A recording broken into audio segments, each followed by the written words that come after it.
Hello, class. Viewers, take a seat. No, you can't go to the bathroom yet. Today's lesson is called School Wasn't Made to Make You Smart, It Was Made to Make You Obedient.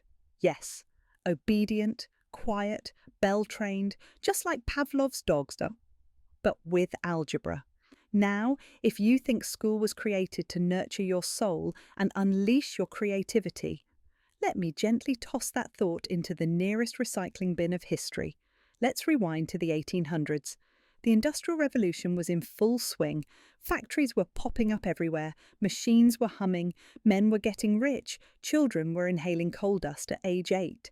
And the big question was, how do we train millions of people to show up on time, take orders, not question authority, and perform repetitive tasks for 12 hours a day without rebelling?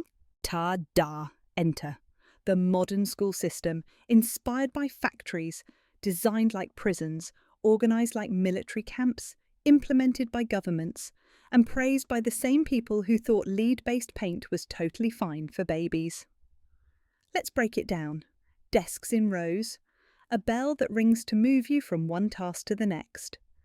Teachers as authority figures, grades to rate your performance, tests to determine your worth. Sound familiar? It should, because it's the same setup used in factories, prisons, and military drills. But wait, there's more.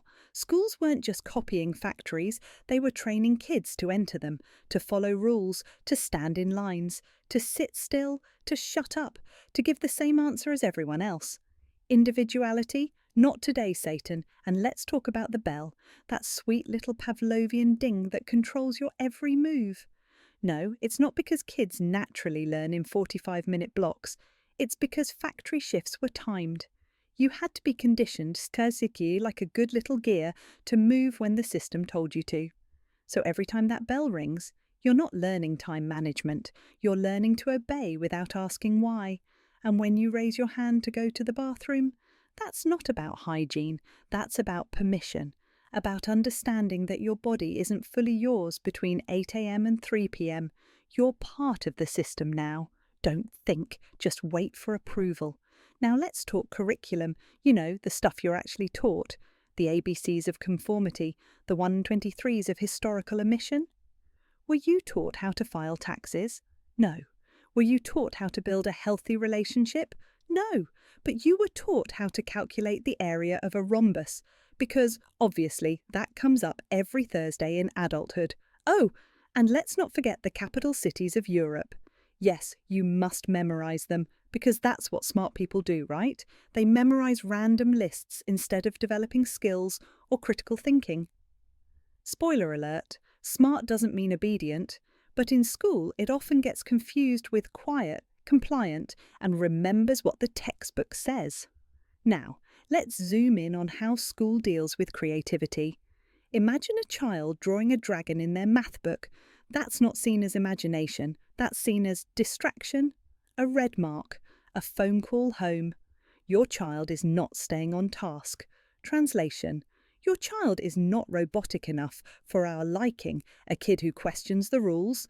Disruptive: a kid who finishes early and asks for more. Too much: a kid who doesn't fit the mold. Needs evaluation. Let's be real, the modern school system is less Hogwarts and more Hunger Games, and some kids are just better at surviving it. But let's take a detour into gender, because yes, the system is biased. Historically, girls were trained to be passive. Good posture, good manners, good luck. Boys who acted out were normal. Girls who acted out were problematic. Too loud, too bossy, too emotional. And guess what? That messaging sticks. To this day, girls are more likely to be praised for neat handwriting than bold ideas. Now, who benefits from all of this? Let's do a quick multiple-choice quiz. A. Billion-dollar corporations. B. Authoritarian governments. C. Bureaucratic institutions. D. All of the above. If you said D, congrats, you're not thinking like a standardized test taker. A system that rewards compliance, punishes deviation, and trains people to follow authority without questioning it. That's not education, that's conditioning. And we've all been through it. That's why it's so hard to unlearn. Ever wonder why people blindly follow office rules that make no sense? why they ask for permission to take vacation they're legally entitled to, why they say things like, well, that's how we've always done it. Yep, that's school talking. It's the lingering ghost of your fifth-grade teacher whispering, stay in line. Now listen, not all teachers are villains. Some are warriors in the system, fighting for joy, trying to help kids find themselves inside a concrete box painted beige. But even they are stuck inside the machine, overworked, underpaid, micromanaged, test scored to death. Because the system isn't built to help them either. Now I know what you're thinking. But Dr. Doitel, if school is so bad, what's the alternative? Oh, you sweet, hopeful cinnamon roll. There are lots of better ways to learn. Curiosity-based learning, project-based education, apprenticeships, Montessori, unschooling, even just letting kids explore without fear of failure. But those things, they don't scale well. They don't produce neat little data sets, they don't make money, and most of all, they don't create obedient adults who file paperwork on time and don't unionize.